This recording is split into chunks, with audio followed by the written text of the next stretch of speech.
MST is a serious condition and is much more prevalent than what people would think. There's a lot of stereotypes around, who could suffer and who could be a victim of MST depending on gender, things like this, that isn't actually true. And I'm going to show you how it's much more inclusive than people think and also a high value VA claim. So we're going to cover military sexual trauma here, the ins and outs of it, and how to set the record straight as far as what happened in service. I'm Jordan Anderson, VAClaimsAcademy.com. Let's go straight into it. So again, MST stands for military sexual trauma. And right away, we think of, sexual assault as being the only thing that would qualify here. But essentially, MST could happen, it happens a lot to men. It happens to women, of course, as well. But it's more than just sexual assault, right? This could be anything essentially that made you sexually uncomfortable and that was a traumatic event for you. Again, whether you're a male or a female, it doesn't matter. A lot of MST events happen from hazing, right? There's certain hazing rituals, especially back in the day, where they were really kind of sexual in nature, or maybe, people were nude and things like this, that are traumatic events for people. This would actually qualify as an MST event.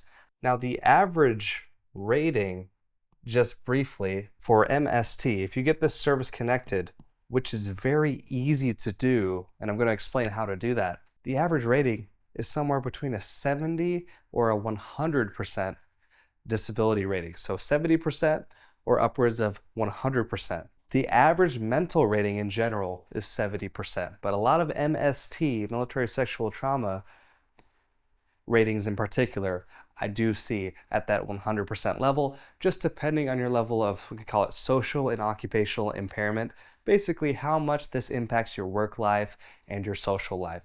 For a lot of individuals who are victims of MST, for instance, let's say, you're a female and you had a military sexual trauma event, and now it's difficult for you to interface with your male coworkers in the office setting. That things like that are key for occupational impairment, which is a huge portion for how you are rated, and it's something so common. That's why the ratings typically are sky high, okay? For the males as well. A lot of my males will find it difficult to even speak to maybe the female nurses or the female compensation and pension examiners because they find it embarrassing, right? It's almost, they feel ashamed, almost like they're weak. They can't really bring this up to their wife. They can't bring it up to females because they don't want to feel like they were weak and taken advantage of. And that's something that a lot of people struggle with. So the most important thing with military sexual trauma is just conveying to the VA that, hey, I had an MST event during service, and you don't have to feel so afraid of it because there's a very low burden of proof. So this is something that can be extremely hard to talk about, right? It could be even worse if you think that the VA is out to get you and thinking that they won't believe you. That's kind of not really the case. They're going to ask you like, hey, if you remember dates, include dates. If you remember this, include this. But that's not really necessary. What the VA needs to actually win the claim, and here, let me get into this here. You're gonna see how simple this is. Number one, you're gonna need a diagnosis, right? I'm gonna abbreviate that to DX, right? Diagnosis. A medical diagnosis, so go to the psychiatrist. If it's been, and I've seen many clients do this, where, it's been decades and they haven't spoken about it, not even to their own spouse. And now is the time where if you're ready to go ahead and set the record straight, go to the psychiatrist, start speaking about this event.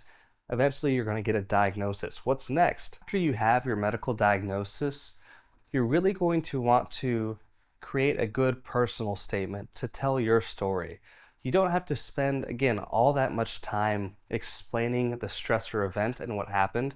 That will actually be on a separate form, which I'll tell you about here in a second. But the key part of the personal statement really is to convey to the VA how your MST is negatively impacting your work life and your relationships, okay? That's the point of the personal statement. That's going to do a lot of the heavy lifting as far as how you get rated, right? Maybe you get rated at a 50% rating without a personal statement because your C&P examiner was in a rush to get on their lunch break and didn't take as good of notes as you would have hoped, or more, something that's likely as well. You don't even want to talk about this stuff to begin with, let alone be so thorough when you're super nervous at an exam. That's why you really want to have something that you've typed out and can be your statement and be your story, depending on how, the C&P exam goes. This will tell your story in the way that it needs to be seen. So a personal statement is the second thing, and really, that is about it. If you have your diagnosis and you submit your personal statement, the VA is also going to ask you for this other form. This is kind of like the what, when, where, how that they're going to try to get on the actual stressor event. So this form is 21-0781, or if it was a personal assault, right? So if you were assaulted, this will be 27-0781 alpha, all right? And you don't have to remember that form. If you're filing online, this will automatically kind of pop up for you to fill out. And what this form, unlike the personal statement, is not to talk about your symptoms, right? It's not to talk about your impacts.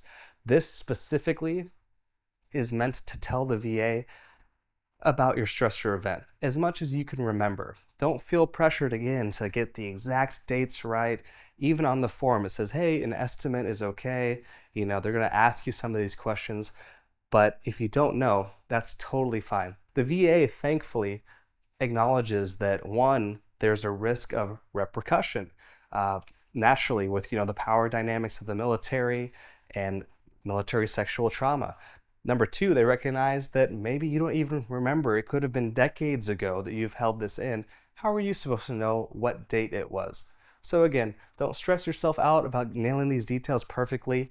What the VA really wants to see to actually get you service connected is a diagnosis for military sexual trauma, right? Your psychiatrist has taken notes that this was from an event in service that was sexual in nature. Again, it doesn't have to be sexual assault. And it's not just females. My males, honestly, most of the MST events I see are from my males. That's because, there's a lot more males in service, but this happens to males a lot more than what you would think, okay? So both genders, absolutely. Number two, a personal statement. That's how you get rated what you actually deserve reliably. And number three, they're going to ask the what, when, where, how. This is where you just do your best, don't worry about it, don't stress out about it. And after that, you're going to get called in for an exam, right? This is going to be the C&P exam, the compensation and pension exam. Typically, this goes pretty smoothly as well for MST. You're going to be with a VA contractor, okay, so not with the VA themselves, but with a contractor. Usually the psychiatrists who do these exams, again, understand that you don't want to talk about the stressor event. So if you could do yourself a favor ahead of time and maybe just write down a couple of bullets, on a piece of paper where, hey, okay, this is stuff I can't miss, right? This is stuff I can't forget to talk about how I got fired because I couldn't interface with my male or female, coworkers. Well, I can't forget to talk about how I got divorced from my, spouse because of these flashbacks and we just couldn't work it out, right? Those are the things to kind of write down on a sheet of paper to where at a glance at the C&P exam, you could remember to mention that because you're going to be nervous. After that, you'll wait for the exam results and you'll get the good news, okay? And that good news is that, hey, you know what? We see that you've had this MST event in service. You're going to get granted service connection and set the record straight. Fellow vets, if this is you, again, if you're wondering, could I actually have MST? The answer is probably yes. In my experience, MST is much more prevalent than what we think because we're automatically trying to cover this up and think, oh no, that was just hazing. They were just messing around. Very all-encompassing. It's not just assault.